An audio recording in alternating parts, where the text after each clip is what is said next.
maybe Death's not actually coming for our family. Because that would be crazy.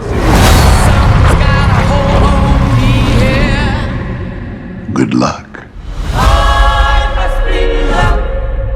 So I just came from watching Final Destination 6, which is also known as Final Destination Bloodlines. This is going to be a non-spoiler review of this film. The film follows two characters. One is Iris Campbell, who in 1968 managed to save a bunch of people from dying. And as a result of saving those people, death now is coming for all those people who shouldn't have lived.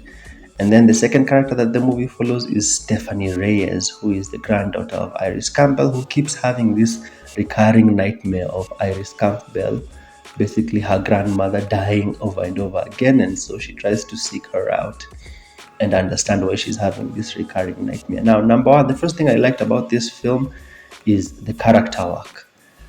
There are 5 other movies before this one, and well, typically in these Final Destination films, these people are just fodder to die. It's also been a while since I watched those first 5 films, but in this movie, I couldn't help but actually care about these characters. Like, I was actually very invested in these characters. There's also a lot of Final Destination isms in the movie. Iris Campbell in 1968, when she goes for this date with her fiance or boyfriend, before she enters that building, this is in the trailer, before she enters that building, she hears a radio, the song Ring of Fire. And later on, that's the vision that she has, that the place explodes and it's shaped like a ring of fire. That whole hearing a song before things go wrong is typically a nice hallmark of Final Destination. Also, I noticed that some of the deaths here only happen because some of the characters are very incompetent. So in my opinion, Final Destination, typically the deaths are because they are like some sort of freak accident because death orchestrated them. But some of the deaths here, they play out like just people being incompetent. For example, I'm not going to spoil, but for example, there's this one character who dies because someone was driving with headphones on. Who typically drives with headphones on? Like, the chances of someone driving around with headphones on is very low, right? Also in the trailer, you see someone jumping on a sort of trampoline, and someone had left a rake underneath the trampoline. I mean, surely before you put the trampoline there, you must have seen the rake, right? It's just incompetence. Anyway, the writers here are very good at misdirection. When you're watching the film, you try and like guess how the character is going to die, or when you think the character is going to die, the movie is like, haha, nope. So some very good misdirection from this film. The way the writers wrote the whole thing, it was very nice in the way they misdirect the audience.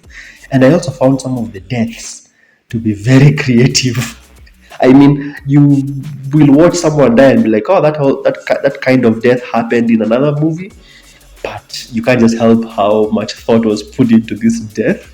Like, for example, there's this character, this dude over here, played by Richard Hammond. This character is Eric Campbell. Eric Campbell, this dude, first of all, the actor, when I saw him, I was like, oh, it's the dude from The 100. If you've ever watched The 100, this dude is in that series as a character called John. Anyway, Eric Campbell's character, Richard Hammond, the way he dies. Oh boy, I mean, that was a creative death. I won't lie. That was a very creative. If you watch the movie, the way he died, that was a creative way to go out. I mean, it's Final Destination. Typically, in the end, everyone dies, so I'm not really spoiling anything if you haven't watched this. But it's the way they die. It's the way death goes after them. So out of 10, I think I'd give this movie a 7.5 out of 10. It also answers some questions about who William Bloodworth is. William Bloodworth is the weird coroner who always appears in this movie. So I liked that. And I thought the movie was a good addition to the franchise. I actually thought the movie was just going to be some sheer cash grab using the Final Destination IP just to get a quick buck. But no, it was actually a very good film. I'll give it a 7.5 out of 10.